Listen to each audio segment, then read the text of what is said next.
Ano bang meron ngayong month?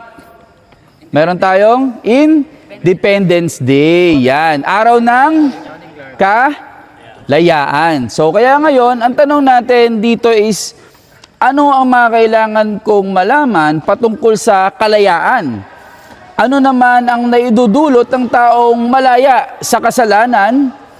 Paano maging malaya? O ano yung kalayaan? Paano lumaya sa kasalanan? Ano ang magpapalaya sa'yo? O sino yung magpapalaya sa'yo? Ano ang nadarama ng taong malaya? Ano naman ang pwedeng maramdaman ng taong hindi malaya o ng taong alipin sa kasalanan? Paano mo malalaman kung malaya ka na? O paano mo malalaman kung hindi ka pa malaya?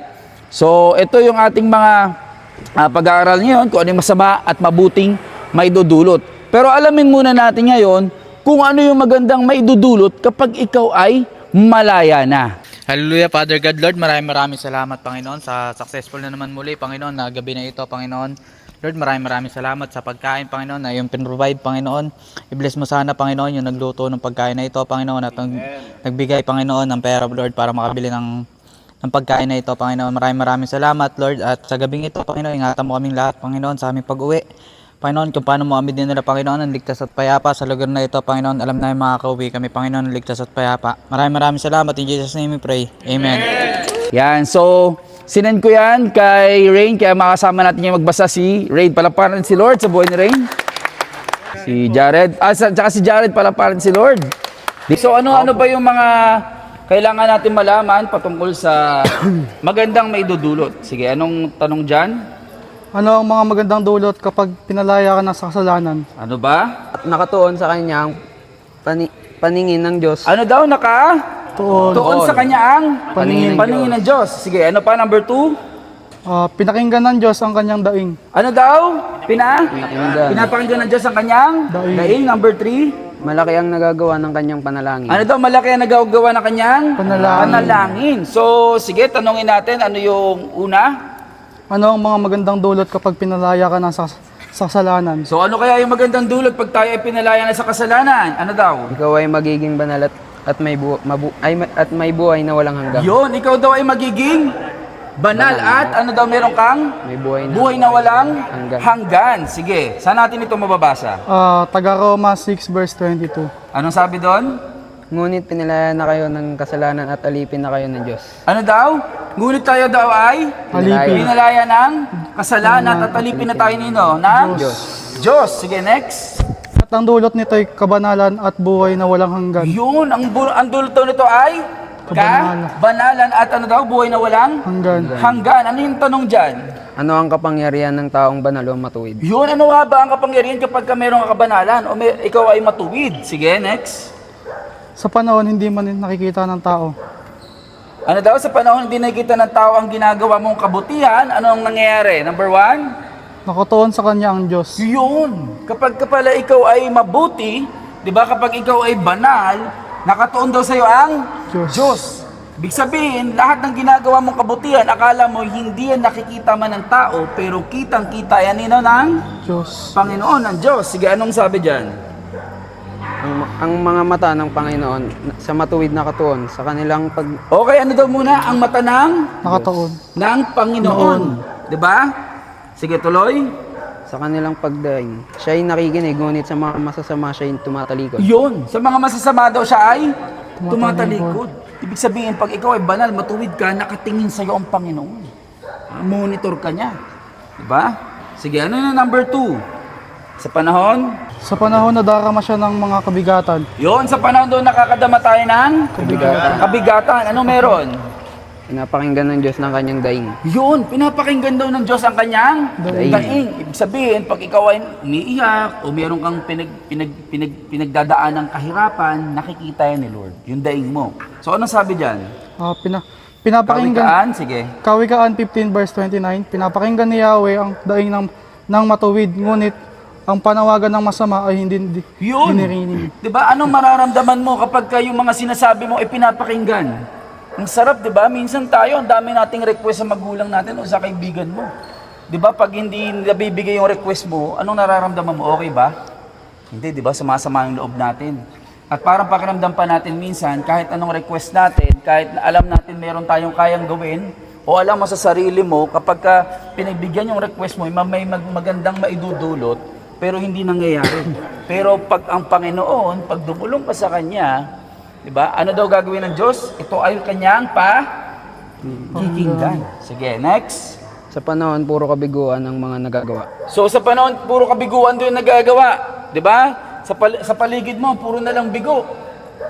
Bigo na lang yun ang mga nangyayari. So anong meron kapag ikaw ay malaya na, ikaw ay pinalaya ng Diyos, or meron kang kabalanan, anong mangyayari? Malaki ang nagagawa ng kanyang panalangin. Yun. Ano daw malaki ang nagagawa ng kanyang? Panalangin. Panalangin. Di ba? Basahin natin. Sige. Malaki ang nagagawa ng panalangin ng taong matuwid. Yun. Diba? Ito po ay sinulat ng panahon na mayroong taong mayroong sakit. Yan. Dahil siya ay matuwid, diba? Napapagaling yung taong, diba? May sakit. At hindi lang yun, diba? Malaki daw ang nagagawa niya, hindi maliit. Ibig sabihin doon, malaki. Hindi natin alam kung gaano kalaki yun. Hanggat hindi mo nasasabi kung ano yung bagay na magugulat ka, hindi pa tapos ang Diyos gumawa sa buhay mo. Ganon siya kalaki. So ano-ano muli? Yung mga kailangan nating, ano-ano muli yung magagawa ng Diyos sa taong matuwid. Number 1, Nakatuon sa kanyang paniningin ng paningin ng Diyos. Number Paningin ng Diyos. Pinapakinggan ng Diyos ang kanyang daing. Number 3, Malaki ang nagagawa ng kanyang panalangin. yun, di ba? Palapakan natin si Lord sa kanilang buhay. Praise God. Meron pa bang pag-asa?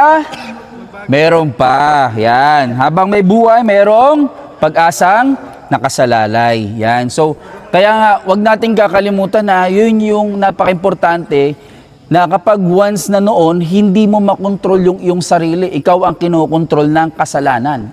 Kumbaga, ngayon, matututunan naman natin ngayon kung paano tayo lumaya na. Yan. So, sa last part, yan, sino yung, kanino ko ba sinentong last part? Kay Sam. Yan, si Sam. O, palapakan natin si Lord sa buhay ni Sam. So, ngayon, paano tayo lalaya na? Para hindi na tayo maalipin ng kasalanan. Okay, number 1. Number 1, alamin ang katotohanan. Ano daw? Alamin ang? Katotohanan. Yon. Teka lang, medyo nagugutom na tayo Mamaya kakain na tayo. Alamin daw ang katotohanan. O, kailangan ng power So, number 2. Pakikipag-isa kay Kristo. Ano daw? Kristo. Number 3. Huwag nang mapagpaalipin muli sa kasamaan. Ano daw yung number 3? Huwag nang Yo, number 4. Magpaalipin sa kabutihan. Ano daw? Sa kabutihan. Okay, praise God. So, number 1, alamin ang mga katotohanan. Sige, ano ba yung katotohanan? Basahin natin. John chapter 8 verse 34. Malalaman ninyo ang katotohanan at ang katotohanan ang magpapalaya sa inyo. Sino daw ang katotohanan at dapat paniwalaan? Si Si Jesus ang katotohanan. Yon, si Jesus daw ang katotohanan. Saan mababasa? John chapter 14 verse 6. Sumagot si Jesus, ako ang daan, ang katotohanan at ang buhay. Kung hindi sa pamamagitan ko, sino ang magpapalaya sa iyo? Yon, do. Sino daw yung papalaya sa iyo? Si Jesus. Jesus. Saan natin mababasa? John chapter 8 verse 36. Kaya kung ang anak ng Diyos ang magpapalaya sa inyo, talagang magiging malaya kayo. Yun. Ano daw talaga magiging? Malaya kayo. Kailanman hindi na kayo bitag pa ng kasamaan kasi malaya ka na. Pag sino daw ang nagpalaya sa iyo? Si Jesus. Yan. Sige, next. Sino ang katotohanan? Sino ang katotohanan daw? Si Jesus. Si Jesus. Sino magpapalaya sa iyo? O, sino daw yung magpapalaya? Reminder, si Jesus. Jesus. O, kanino ka dapat makipag-isa? Number 2. Pakikipag-isa kay Kristo. Yon, pakikipag-isa kanina daw kay Kristo. Saan mababasa? Mga taga-Roma chapter 8 verse 2. Sapagkat sa pakikipag-isa natin kay Kristo, pinalaya na tayo sa kapangyarihan at kasalanan at kamatayan. Yun, ganun pala, no? Kumbaga pag may teamwork, kumbaga sa basketball, di ba? Pag nakipagkaisa ka, di ka nagsosolo, mananalo talaga kayo. Pero pag sinosolo mo lang, one man ka lang, delikado. So ganun din kay Lord, mas mahigit pa. Kapag nagkaisa tayo sa Panginoon, di ba? Talagang pinalaya ka niya. Pag once na ikaw ay nakipagkaisa. Yan. Sige, next. Bakit daw tayo pinalaya? So bakit ka daw pinalaya? Dahil sa pakikipag-isa kay Jesus. Yun, dahil sa pakikipagkaisa kay Jesus. So karugtong, Sa pamamagitan ng kapangyarihan ng Espiritu na nagbibigay ng buhay. yun, ano daw yung kapangyarihan? Espiritu na nagbibigay buhay. Sige. Next. Ano ang kapangyarihan daw? So ano yung kapangyarihan daw? Espiritu na nagbibigay ng Buhay. So ano naman ang hindi dapat natin gawin ngayon? So next. Huwag na magpapaalipin muli sa kasamaan. Okay, sabihin mo sa katabi mo. Huwag nang magpapaalipin sa kasamaan. Sabihin mo, dali, tapikin mo. Magpaulitin ko na. O sige. Hindi, may karugtong yan. Pwede yung magpaalipin ka na. Pero sa kabutihan. Yan. So sige, next. Saan mababasa? Taga Galatia chapter 5 verse 1. Pinalaya tayo ni Kristo sa ilalim ng kautusan. Kaya manindigan kayo sa pananampalataya ninyo at huwag kayong mapagpaaliping muli. Yon. Ano daw, wag na tayo ulit daw magpapaalipin muli sa kasalanan. Okay Next. Kanino dapat tayo magpaalipin? Magpaalipin sa kabutihan. Yun yung sinabi kanina ni Clark kay Achoy. Magpaalipin ka muli sa kabutihan. O tapikin mo yung katabi mo. Sabihin mo yan. Paulitin ka ha. Magpaalipin ka na. O sige. May kumakanta. Ako'y alipin mo kahit hindi batis. Sige, next. Saan mababasa? Saan mababasa? Taga Roma chapter 6 verse 19. Ang sabi? Ngayon naman magpaalipin kayo sa kabutihan upang maging banal kayo. Yun! Kagaya ng sinabi kanina, no? 'Di ba? Kapag ikaw ay banal daw, no? Andun yung mga magandang mangyayari, sinabi na kanina 'yon.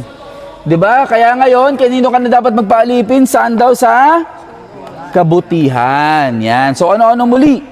Yung mga kailangan natin gawin ngayon upang tayo ay lumaya na.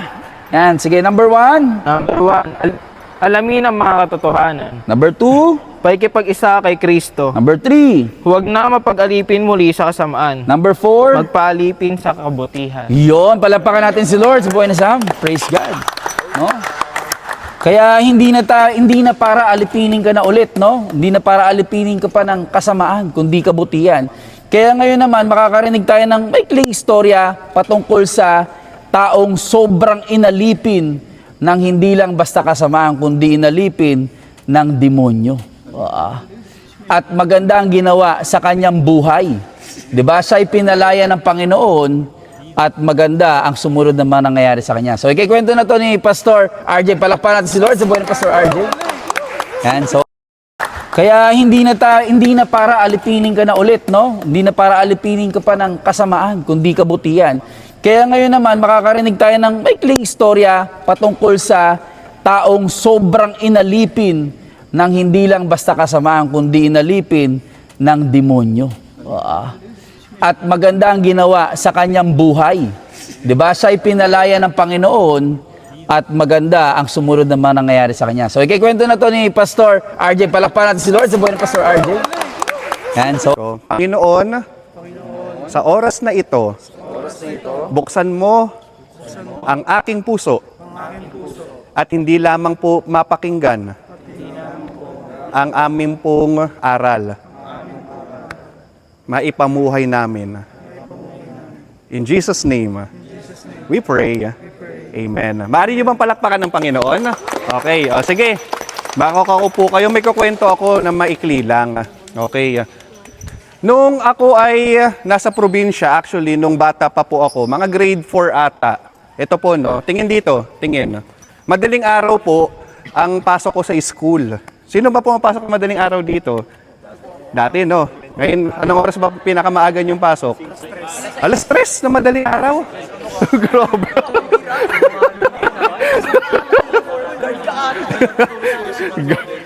Garton. Okay.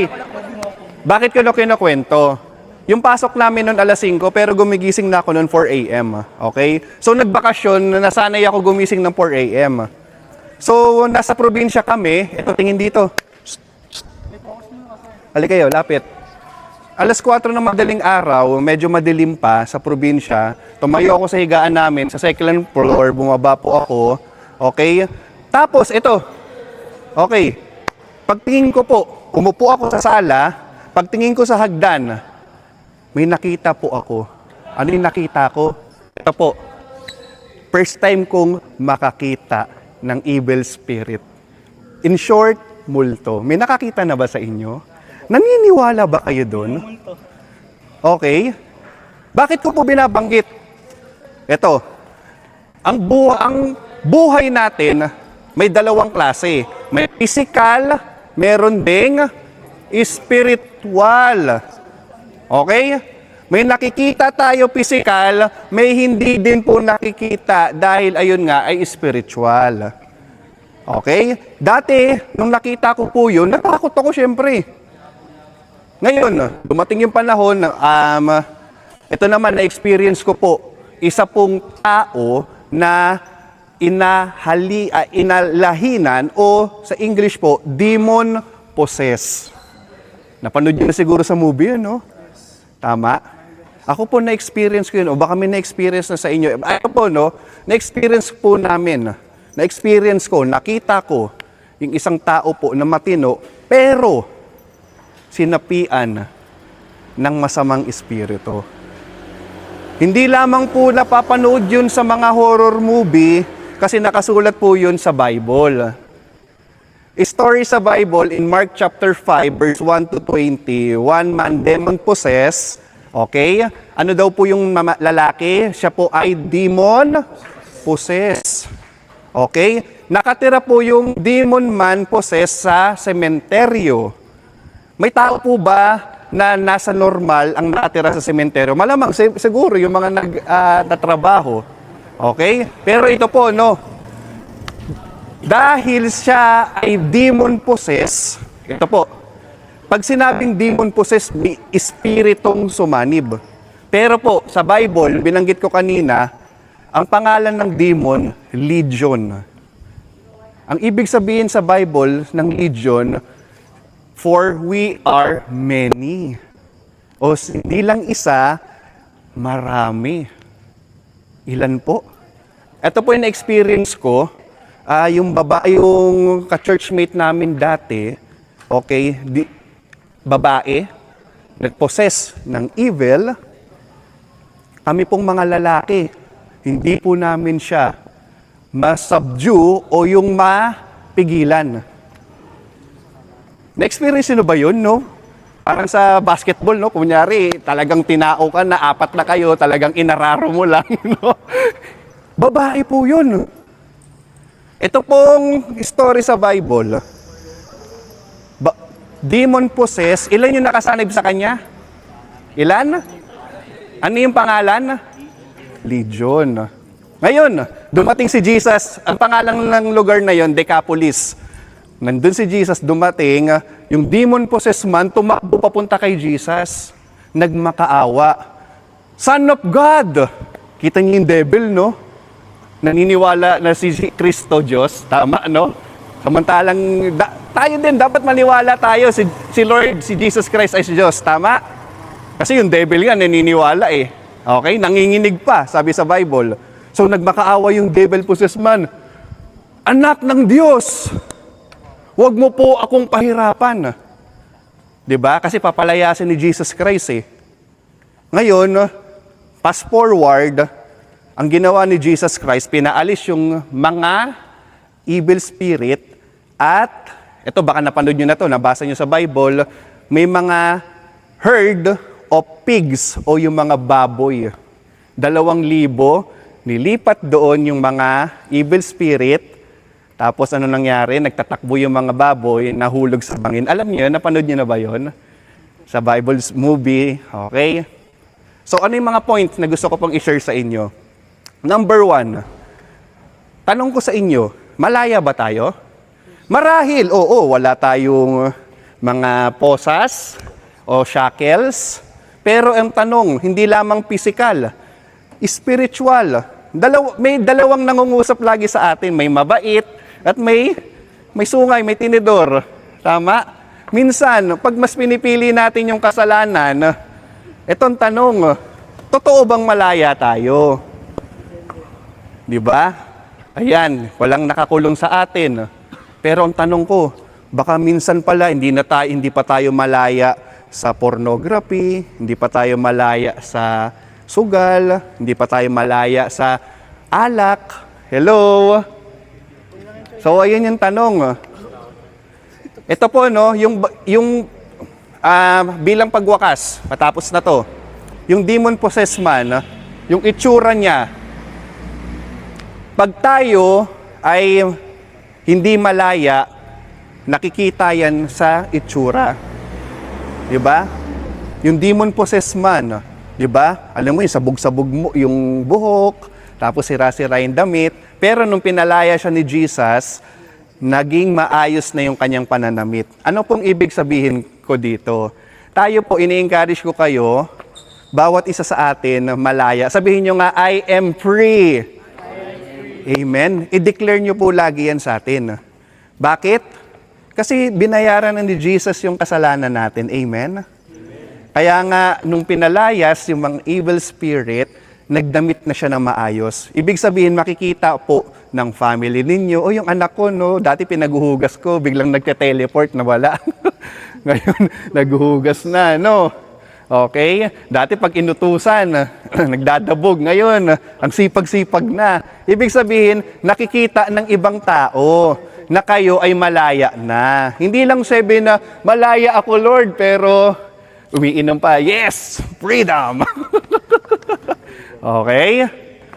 At lastly, okay, ito po, yung demon-possessed man, dahil malaya na siya, no? Okay? Maayos na yung damit niya. Gusto niyang sumama kay Jesus. Ito pong ginawa ni Jesus. Sabi ni Jesus, ikwento mo sa mga tropa mo o kaibigan mo, kapamilya mo, yung ginawa sa iyo ng Diyos. Ibig sabihin, may mission. Sabihin nyo nga, may mission. Ibig sabihin, may gagawin. Hindi lang kayo pinalaya, kailangan nyo pong i-share. Baka may mga kaibigan pa kayo na nasa bilangguan pa ng alak, ng sugal, ng pinagbabawal na gamot, ng pornography, baka alipin pa.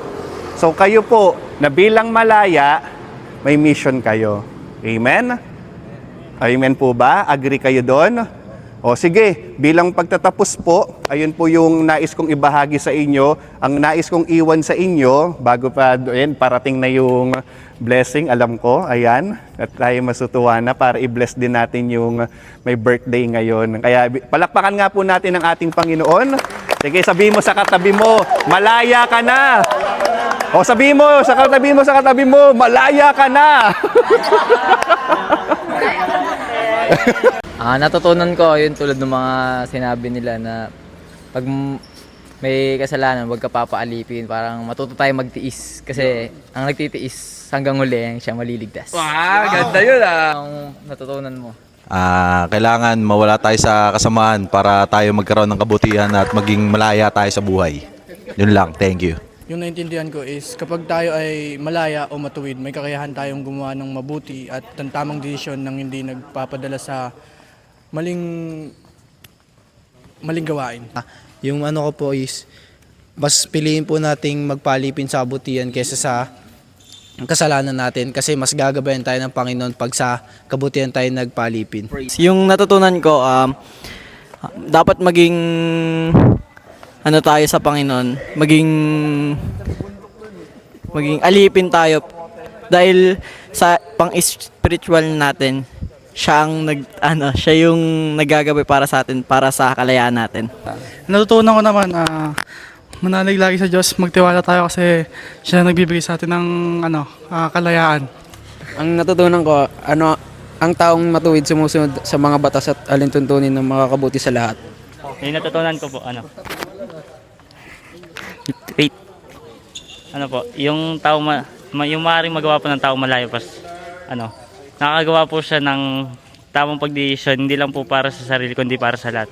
Natutunan ko, manalangin lang tayo lagi. Bigyan natin ng oras ang panalangin. Dahil ang panalangin ay walang bayad, pero ito ay may sukli.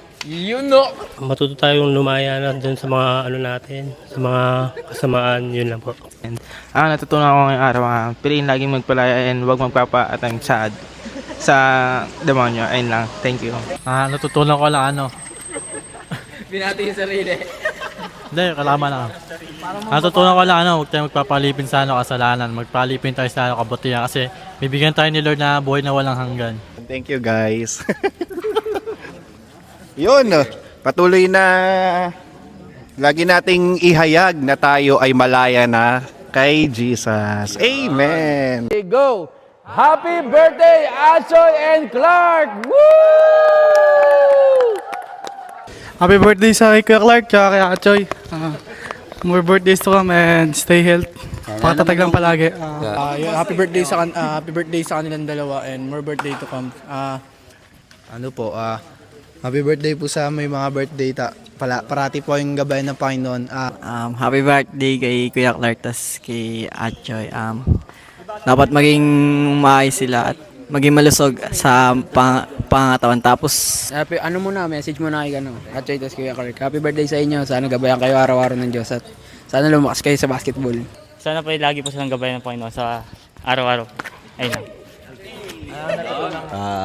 Gusto ko magpasalamat sa Panginoon dahil sa another life na binigay sa ating mga kaibigan. Wish ko ay magkaroon sila ng long life, energy, na malampasan lahat ng problema at manalangin lang tayo kay Lord. Thank you. Happy birthday, Choy, sa Clark. More birthday to come. Tapos, stay healthy. Tapos, Ayan, happy birthday kay Clark and Achoy. More basketball to come. happy birthday sa amin ni Clark. Yan. So, ano bang... Oh, ano ang inyong... Magbigay kayo ng inyong public prayer request. At syempre yung private prayer request nyo, isantabi nyo na lang yon. So, ano yung gusto nyong... Ano yung public na prayer request nyo? Si Acho, ano yung gusto mong ipanalangin namin sa'yo? O to pa rin ni Lord? Wala sa niya yung ano.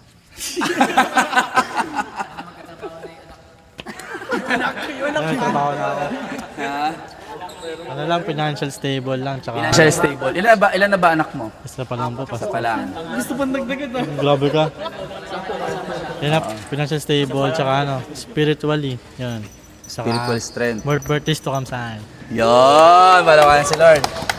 Sino naman? Si Clark, ano yung iyong public prayer request?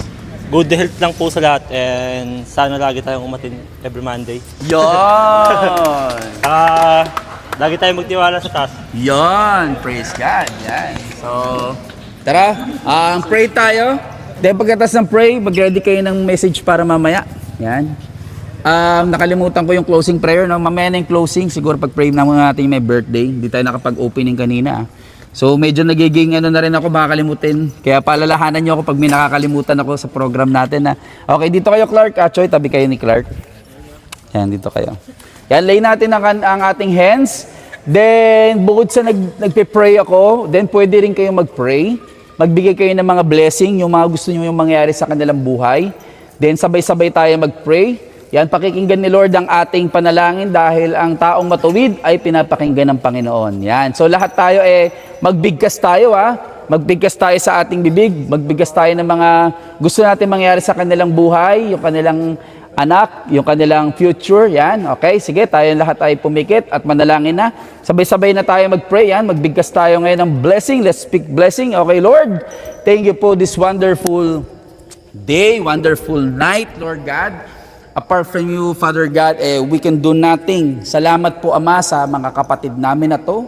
Si Clark at si Achoy, alam nyo kung ano yung desire ng kanilang life, Lord God, kung ano yung kanilang puso, hangarin na sumunod sa iyo, Lord God, at nakikita mo yon.